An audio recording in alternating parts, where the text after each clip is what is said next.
और आइए सीधे आपको लेकर चलेंगे, कश्मीर पहुंचे हुए हैं रक्षा मंत्री राजनाथ सिंह। जम्मू कश्मीर के लेफ्टिनेंट गवर्नर श्री मनोज जी सिन्हा, जम्मू कश्मीर के मुख्यमंत्री जनाब Amar Abdullah Sahab, chief of army staff general Upendra Dwivedi, GOC C northern command lieutenant general Prateek Sharma, GOC 15 corps lieutenant general Prashant Srivastava और हमारी आर्म फोर्सेस के सारे ऑफिसर्स और मेरे बहादुर जवानों, सबसे पहले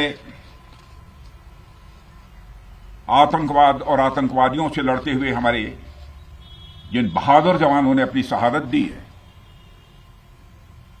उनकी शहादत को मैं नमन करता हूं, उनकी मैं स्मृति को नमन करता हूं। और साथ ही पहलगाम में जो निर्दोष नागरिक आतंकवादियों के द्वारा मारे गए हैं, उनकी भी स्मृति को मैं नमन करता हूं। मैं हमारे घायल सैनिकों के साहस को भी नमन करता हूं और ईश्वर से यह प्रार्थना करता हूं कि वह जल्द से जल्द स्वस्थ हो जाएं। मेरे दोस्तों, इन विषम परिस्थिति में आप सबके बीच आज आकर मैं स्वयं को बहुत ही गौरवान्वित महसूस कर रहा हूं। हमारे प्रधानमंत्री माननीय नरेंद्र मोदी जी के कुशल नेतृत्व और मार्गदर्शन में ऑपरेशन सिंदूर के दौरान आपने जो कुछ भी किया है, उस पर पूरे देश को गर्व की अनुभूति हो रही है। मैं अभी भले ही आपका रक्षा मंत्री हूं, लेकिन उससे पहले तो मैं भारत का एक नागरिक हूं। रक्षा मंत्री के साथ साथ मैं आज भारत के नागरिक के रूप में भी आप सबके प्रति आभार व्यक्त करने के लिए यहां मौजूद हूं। पहलगाम हमले के बाद हमारे जम्मू कश्मीर की जनता ने पूरी एकजुटता के साथ और पाकिस्तान और साथ ही साथ आतंकवादियों के प्रति जिस प्रकार से अपने गुस्से का इजहार किया है, मैं जम्मू कश्मीर की जनता का भी अभिनंदन करता हूं। मेरे साथियों, आपकी उस ऊर्जा को महसूस करने आया हूं जिसने दुश्मनों को नष्ट नाबूद कर दिया है। आपने जिस तरीके से सीमा के उस पार पाकिस्तान की चौकियों और बंकरों को आपने ध्वस्त किया, दुश्मन मैं समझता हूं उसे कभी भूल नहीं सकता। आपने देखा होगा कि आमतौर पर लोग जोश में होश खो देते हैं, लेकिन आपने जोश भी रखा, होश भी रखा और सूझबूझ के साथ दुश्मनों के ठिकानों को आपने बर्बाद किया है। आज मैं यहां रक्षा मंत्री के साथ साथ एक मैसेंजर के रूप में भी आप सबके सामने मौजूद हूं। पूरे देश की शुभकामनाएं, उनकी प्रार्थनाएं और उनकी कृतज्ञता को लेकर आप सबके बीच यहां मैं मौजूद हूं। एक तरह से आप समझिए कि मैं एक डाकिया बनकर आपके बीच आया हूं और देशवासियों का संदेश लाया हूं। संदेश यह है कि हमें हमारी सेनाओं पर गर्व है। साथियों, ऑपरेशन सिंदूर सिर्फ एक ऑपरेशन का नाम भर नहीं है, बल्कि यह एक हमारी प्रतिबद्धता है, यह हमारा एक कमिटमेंट है। एक ऐसी प्रतिबद्धता जिसमें भारत ने दिखा दिया कि हम सिर्फ डिफेंस नहीं करते हैं, जब वक्त आता है तो हम कठोर निर्णय भी लेते हैं और कठोर कार्रवाई भी करते हैं। यह ऑपरेशन उस एक एक जवान की आंखों में देखा गया सपना था कि हर आतंकी ठिकाना, चाहे वह घाटियों में छुपा हो या बंकरों में दबा हो, हम वहां पहुंचेंगे और दुश्मन की छाती चीर कर हम उन आतंकी ठिकानों को खत्म करके ही हम वापस लौटेंगे। मेरे साथियों, ऑपरेशन सिंदूर आतंकवाद के खिलाफ भारत द्वारा चलाई गई अब तक के इतिहास की मैं मानता हूं यह सबसे बड़ी कार्रवाई है। 35-40 वर्षों से भारत सरहद पार से चलाए जा रही आतंकवाद का सामना कर रहा है। आज भारत ने पूरी दुनिया को यह साफ कर दिया है, यह स्पष्ट कर दिया है कि आतंकवाद के खिलाफ हम किसी भी हद तक जा सकते हैं। साथियों, आतंकवादियों ने पहलगाम में आतंकवादी घटना को अंजाम देकर भारत के मस्तक पर चोट पहुंचाने की कोशिश की है। भारत की सामाजिक एकता को तोड़ने का भी प्रयास किया गया है। उन्होंने भारत के माथे पर वार किया, हमने उनकी छाती पर वार किया है और छाती पर घाव किया है। पाकिस्तान के जख्मों का इलाज इसी बात में है कि वह भारत विरोधी और आतंकवादी संगठनों को पनाह देना बंद करे और अपनी जमीन का इस्तेमाल भारत के खिलाफ किसी भी सूरत में न होने दे। साथियों, आपको याद होगा कि लगभग 21 साल पहले स्वर्गीय अटल बिहारी वाजपेयी जी के सामने इसी पाकिस्तान ने इस्लामाबाद में डिक्लेरेशन किया था कि अब उनकी धरती से आतंकवाद एक्सपोर्ट नहीं किया जाएगा। मगर पाकिस्तान ने भारत को धोखा दिया है, पाकिस्तान ने भारत को छला है और आज भी वह धोखा दे रहा है।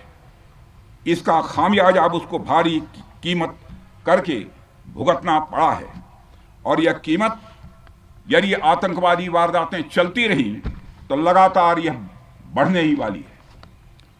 हमारे प्रधानमंत्री श्री नरेंद्र मोदी जी ने दो टूक शब्दों में आतंकवाद के खिलाफ भारत की नीति को रीडिफाइन कर दिया है, इसे परिभाषित कर दिया है, जो यह कहती है कि हिंदुस्तान की सरजमी पर किया गया कोई भी आतंकी हमला एक एक्ट ऑफ वार माना जाएगा। दोनों देशों में जो अंडरस्टैंडिंग बनी है फिलहाल वह इसी बात को लेकर है कि सरहद पार से कोई बेजा हरकत अब नहीं की जाएगी। अगर की गई तो बात निकलेगी तो बहुत दूर तक जाएगी। साथ ही हमारे प्रधानमंत्री ने यह भी साफ कर दिया है, आतंक और बातचीत कदापि एक साथ नहीं चलेंगे और अगर बात होगी तो आतंकवाद पर होगी और पाक ऑक्युपाइड कश्मीर पर ही होगी।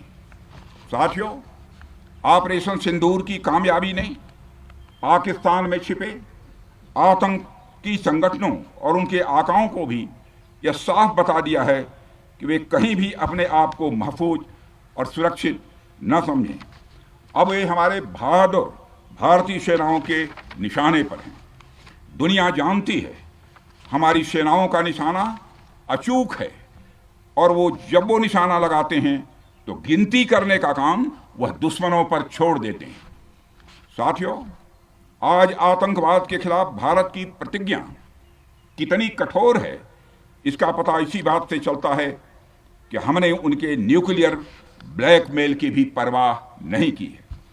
पूरी दुनिया ने देखा है कि कैसे गैर जिम्मेदाराना तरीके से पाकिस्तान द्वारा भारत को अनेक बार एटमी धमकियां दी गई हैं। आज श्रीनगर की धरती से मैं पूरी दुनिया के सामने यह सवाल उठाना चाहता हूं कि क्या ऐसे गैर जिम्मेदार और रोग नेशन के हाथों में परमाणु हथियार सुरक्षित हैं? मैं दुनिया के सामने यह सवाल खड़ा करना चाहता हूं। मैं मानता हूं कि पाकिस्तान के एटमी हथियारों को IAEA international atomic energy agency की निगरानी में लिया जाना चाहिए। मैं ये कहना चाहूँगा और साफ तौर पर कहना चाहूँगा। साथियों, हमारी सेनाओं हमारी सीमाओं पर अपनी मातृभूमि की रक्षा के लिए जिस तरह से आप सभी बिना रुके बिना थके दिन रात लगे रहते हैं वह अपने आप में अद्भुत है और अद्वितीय भी है। आपकी यही बातें हम सब भारतीयों के लिए मार्गदर्शक का कार्य करती हैं। यही कारण है कि मैं हमेशा आपसे मिलने के लिए उत्साहित रहता हूं ताकि आपके अंदर की ऊर्जा से हम सब भी कुछ प्रेरणा ले सकें। साथियों, आतंकियों ने पहलगाम में धर्म पूछकर हमारे निर्दोष लोगों को मारा। उसके बाद आपने जो जवाब दिया उसे पूरी दुनिया ने देखा है। उन्होंने यह नहीं सोचा कि आम नागरिकों ने उनका क्या बिगाड़ा है, उन्होंने ऐसा क्या किया है कि उन्हें मार दिया जाए। पर मैं यह कहना चाहूंगा, आतंकियों ने भारतीयों को धर्म पूछकर देखकर मारा, धर्म पूछकर मारा, तो हमने आतंकियों को उनका कर्म देखकर मारा है। उन्होंने धर्म देखकर बेगुनाहों की जान ली, यह पाकिस्तान का कर्म था। हमने कर्म देखकर उनका खात्मा किया, यह हमारा भारतीय धर्म है।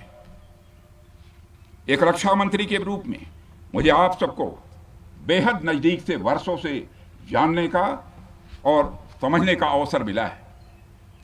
मैं आपके साहस और पराक्रम को तो जानता ही हूं, साथ ही साथ पहलगाम जैसी घटना के प्रति आपके गुस्से को भी मैं अच्छी तरह जानता हूं।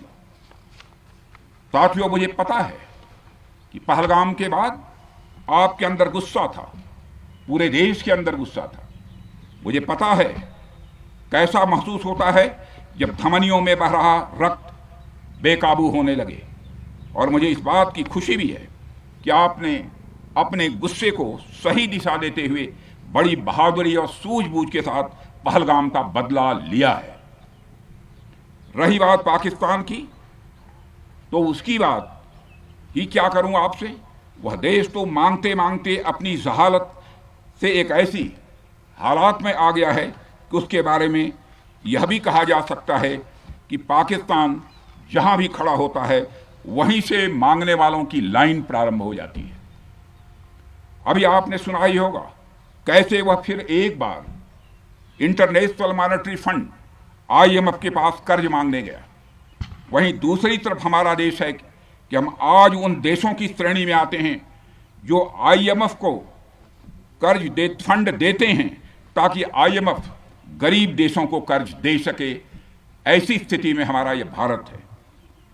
रामचरितमानस में स्वामी तुलसीदास जी ने लिखा है, जहां सुमतितः संपत्ति नाना, जहां कुमतितः विपत्ति निदाना। यानी जहां सुमति होती है, अच्छी नीतियां होती हैं, वहां सुख और समृद्धि होती है, और जहां कुमति होती है, बुरी मति होती है, केवल दूसरों के हित की भावना होती है, वहां तरह तरह की विपत्तियां स्वाभाविक रूप से आती ही हैं। पाकिस्तान जिसका जीता जागता यह उदाहरण है। साथियों, भारत के बारे में पूरी दुनिया यह बात जानती है कि हमने हमेशा शांति को प्राथमिकता दी है। हम आमतौर पर युद्ध के समर्थक कभी नहीं रहे, लेकिन स्थितियां जब इतनी विकट हो जाएं, जब देश की संप्रभुता पर आक्रमण होने लगे, तो जवाब देना यह आवश्यक हो जाता है। राष्ट्रकवि रामधारी सिंह दिनकर जी की पंक्तियां आपके सामने रखना चाहूंगा। रुग्ण होना चाहता कोई नहीं, रुग्ण होना चाहता कोई नहीं, रोग लेकिन आ गया जब पास हो, तिक्त औषधि, कड़वी औषधि, तिक्त औषधि के सिवा उपचार क्या, शमित होगा वह नहीं मिष्ठान्न से। यानी कोई बीमारी अगर लग जाए तो वह मिठाई से दूर नहीं होती है, उसके लिए कड़वी दवा ही काम करती है।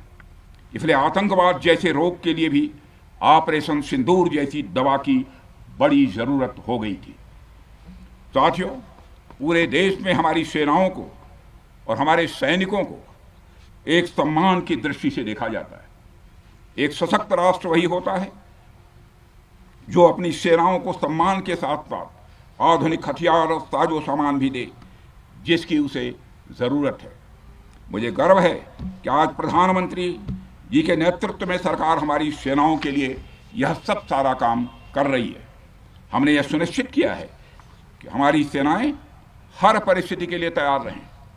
और मैं यहाँ पर army chief general Upendra Dwivedi ji को भी बधाई देना चाहता हूँ, क्योंकि बार बार मेरी चर्चा होती रही है और बार बार मैं यह पूछता हूँ कि जो भी आवश्यकताएं हैं उन आवश्यकताओं को पूरा करने के लिए हम पूरी तरह से तैयार हैं। और इसलिए इसके लिए हम वर्ल्ड क्लास बेहतरीन गुणवत्ता वाले साजो सामान अपनी सेनाओं को देने की कोशिश कर रहे हैं।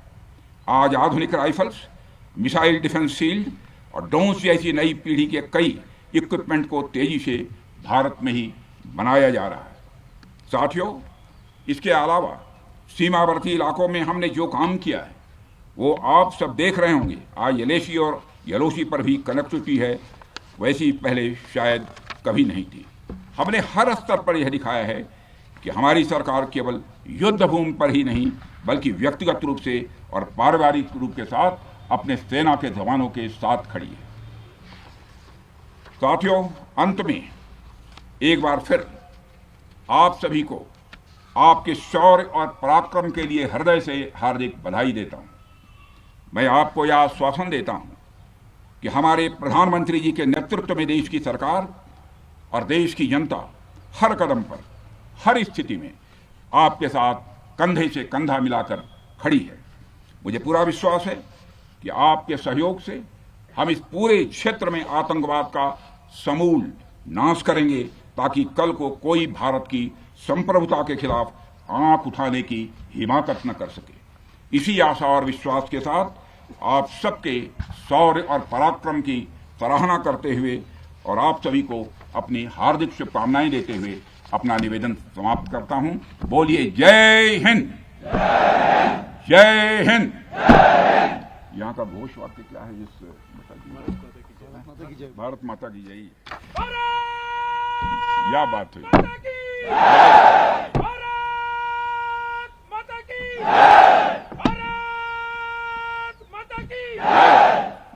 और अच्छी।